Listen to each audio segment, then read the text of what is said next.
What's up YouTube, it's Brandon from Tattooing 101, and today I'm going to go over some of the most frequently asked questions I get in the comments to be able to help you guys out, because I don't have the time to go through every comment and be able to reply to everyone. You know, we have 180,000 subscribers to this channel, and I want to make sure I'm helping out every person I can. So I'm going to be doing a few more of these videos in the upcoming future to be able to answer all the questions that I just don't have time to comment back to. So without further ado, let's get into the comments.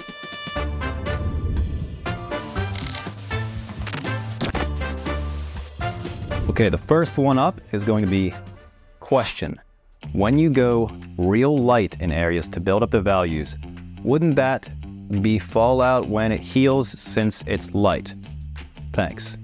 Cool, so that's a great question. So with the natural process of healing, the light tones are going to lighten up. Throughout 5-10 years, it's going to lighten up more and more, but these are put in tattoo to make it look smooth with your shading.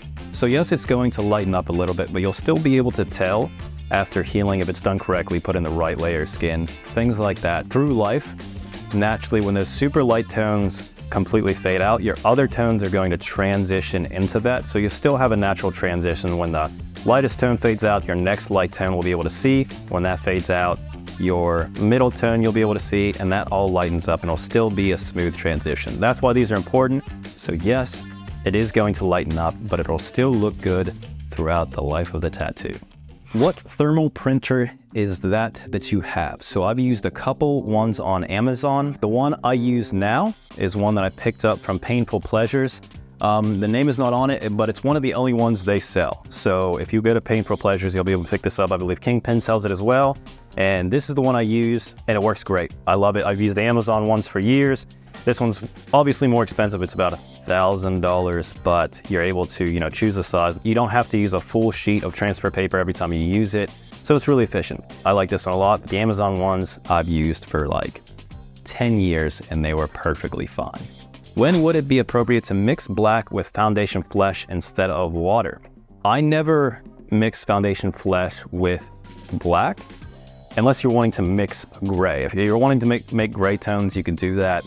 But anytime I have black, I usually use foundation flesh when it comes with color. So I'm using a black into a dark red, into a red, into a light red, into foundation flesh. So I get that really smooth transition over a big area to be able to have it blend into flesh tone really effectively. So whenever I'm using foundation flesh with black, it's going to make a gray tone. Usually I'll just mix my black with white and make my grays that way, but that is an option. So I don't really use foundation flesh with black, but it is something you can do if you're only looking to use gray tones. What needle size do you use for line work? This is a very broad question because I use everything on the board. I'll use 3-round liners, I'll use 7-round liners, 9s, 11s, 14s, 18s sometimes. So I use everything under the sun, depending on the style that I'm using, that I'm doing. If I'm working on a traditional tattoo, I'll be using an 11 or a 14-round liner, depending on the size. And if I'm doing more of a delicate tattoo, you use a 3-round liner. If I'm doing neo-traditional, I have different line weights. I'll use an 11 and a 3. If it's super big, I'll use an 18-round liner, an 11 and a 3. So I use everything. Using different liners is going to be able to benefit you as a tattoo artist because you'll understand the things that you need to use for different styles. So there's not one that I use. The one I probably use the most is going to be an 11-round liner. I love them. They're just the best. And bold will hold. How old do you have to be to tattoo people professionally? So this is going to be a question that changes depending on local health regulations. So in Tennessee, you have to be 18 years old to legally gain an apprenticeship. Other states, there aren't as in-depth laws on how old you have to be. So there was some tattoo artists, I believe in Pennsylvania, that had, their daughter tattooing out of a shop and legally, and, they were maybe 14, 13, something like that. So it just depends on your local health regulations. Look into that, and then you'll be able to better understand what your state allows or doesn't allow. And if you have questions about this, we also have an article that specifically lays out all the regulations state to state. So I'll leave that in the link below. What is the green gel you're applying as you go? So I get asked this a ton, so I'm going to show it on camera. That is Green Glide, or Green Vert. They changed their name. But this is Ink Ease Green Vert. This is what I use. It's not petroleum based, so it works really well for creating that barrier over the tattoo, letting my tattooing hand slide across the skin. Works really well. It doesn't like pull the stencil off like Vaseline does. There's also different brands out there like Hustle Butter. I like it, but it heats up on my hand and starts to slide. So I just stick with Green Vert. Works for me, but that's what I'm using. What do you suggest is the best voltage for lining and the best voltage for shading?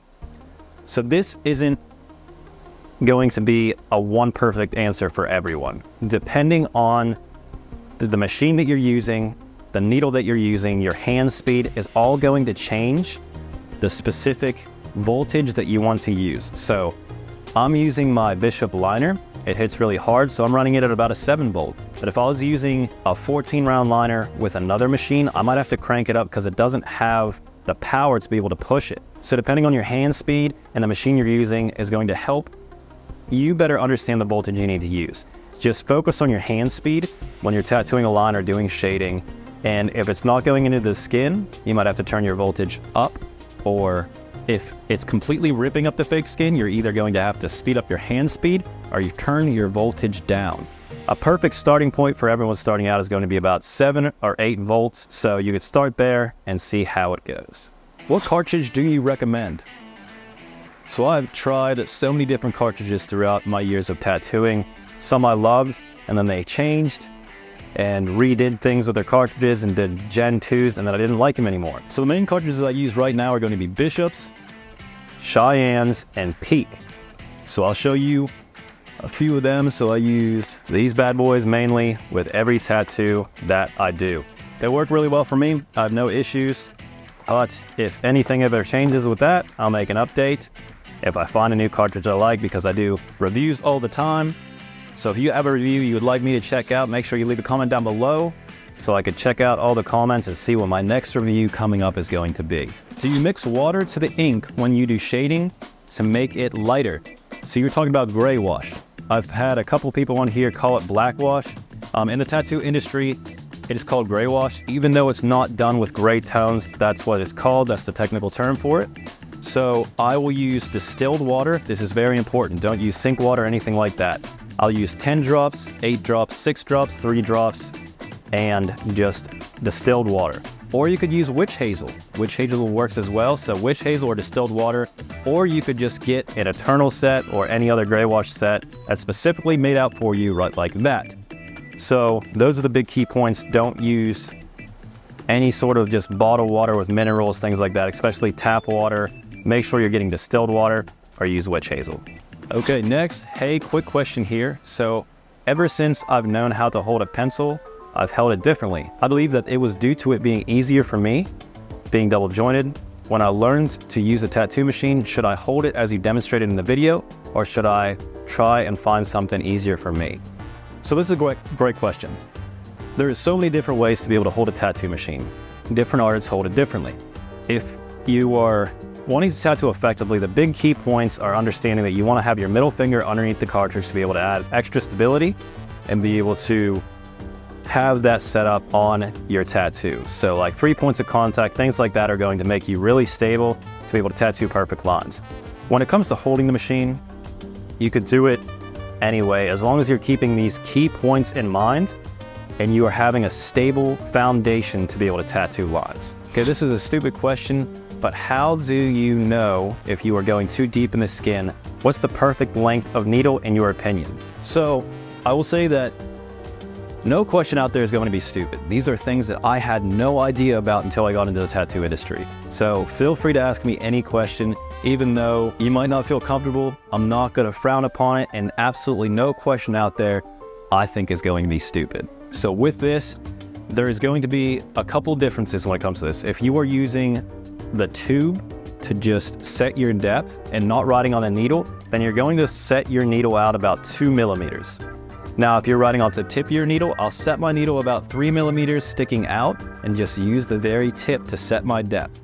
The biggest way you could tell if you're going too deep is going to be practicing on fake skins. Get yourself a fake skin that's 3 millimeters thick so you could clearly lay it over on its back and see if you're cutting through the fake skin. If you could see the line work on the back, you're going too deep. Now, obviously, if you're on human skin, if you're getting blowouts and things like that, that's a telltale sign.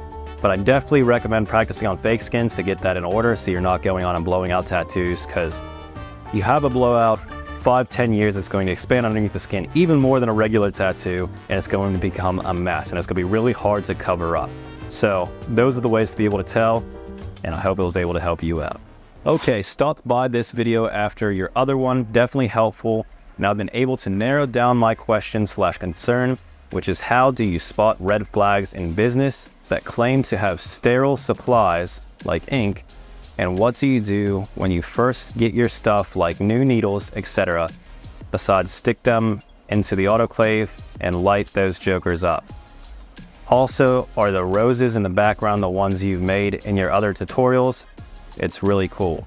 I'm not sure exactly when I posted this. I've changed my background quite a few times, so I'm not sure about the roses, but any supplies that you get in are going to come pre-sterile. So besides like your machine, your inks are ready to go as long as you have them set up. You're not, messing around with them. Don't touch them with dirty hands, things like that. They're good to go. You don't have to stick your inks in an autoclave, obviously. That would be a terrible situation for everyone in the shop. So everything that comes in a pre-sterile package, just make sure the dates are on them. You keep them in a, sterile area, like a toolbox that's locked up away from dust, dirt, grime, all that stuff, and you'll be set. Making sure you wrap up all your stuff as well is going to be a game changer when it comes to the tattooing process, so you don't have problems with contamination and things like that. Another question you had was how to spot red flags in a business that claim to have sterile supplies. Now, this could be hard in the tattoo industry. So what I like to do to my clients, just make it easier for them to understand. I'll have my cartridges laid out on my tattoo table, and I don't open up anything that's pre-sterilized until they're sitting down in front of me. I'm ready to tattoo, and they can see me open everything. Everything else is wrapped up on my tattoo station. All my bottles are wrapped up, my station's wrapped up, so everything is clean, ready to go. Also, at the end of my tattoo, before I start talking to them, taking money, giving them aftercare instructions, I tear down my station, spray everything down with Maticide so they can clearly see me, sterilize it at the end of my session, and then I'll let it wait for 15 minutes because it takes time for those chemicals to actually work on the actual area. So they see me do all these things, and that's how I know that all of my clients understand completely that my setup is good to go during every tattoo. But as a whole, it's going to be really hard. You could ask your artist to, wait to open up the cartridges in front of you.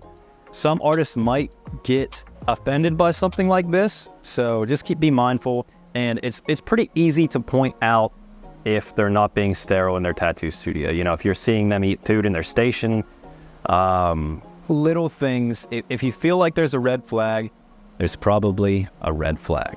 So those are a few comments that I've seen that were recurring comments. So if you guys have any other questions for me, feel free to comment down below. I'll save them and be able to do a series of these so I can help everyone out that I possibly can. And as always, thank you so much for watching and have a wonderful day.